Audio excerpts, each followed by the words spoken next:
कहते हैं नारद जी कि आपने मेरे साथ धोखा किया है, मैं आपको श्राप देता हूं कि आपको इन बंदर मुख वालों से ही सहायता लेनी पड़ेगी।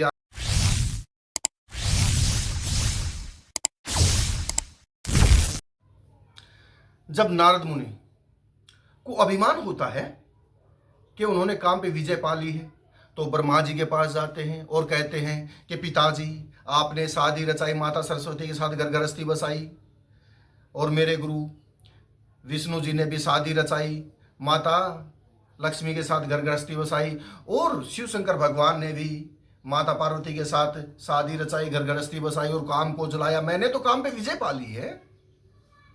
तब ब्रह्मा जी सोचते हैं कि ये मूर्ख कैसी बातें कर रहा है।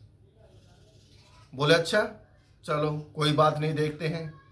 कुछ समय बाद जब महर्षि श्री नारद मुनि जी की भेंट शील नदी की कन्या विश्व मोहिनी से होती है, तो उनका मन विश्व मोहिनी पे आ जाता है और वो उनको देख के मोहित हो जाते हैं।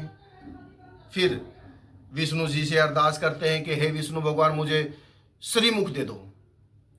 श्रीमुख वानर को भी कहते हैं कि उसको विष्णु जैसा ही चेहरा दे दो ताकि उसकी शादी उसके साथ हो जाए। बोले तथास्तु।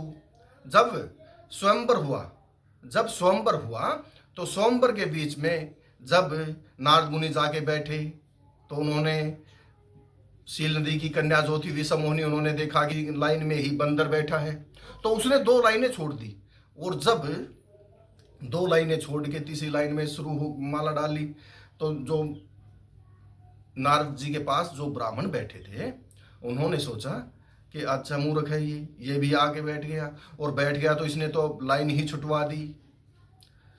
तो जब वो वहां से चले जाते हैं नारद जी, तो उन बड़े दुखी होते हैं।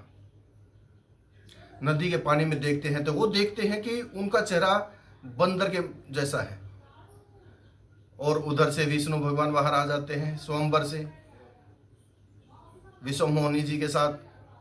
तो कहते हैं नारद जी कि आपने मेरे साथ धोखा किया है, मैं आपको श्राप देता हूं कि आपको इन बंदर मुख वालों से ही सहायता लेनी पड़ेगी। आगे चल के आपकी पत्नी चुरा ली जाएगी, आप भी पत्नी के वियोग में दुखी हो जाओगे।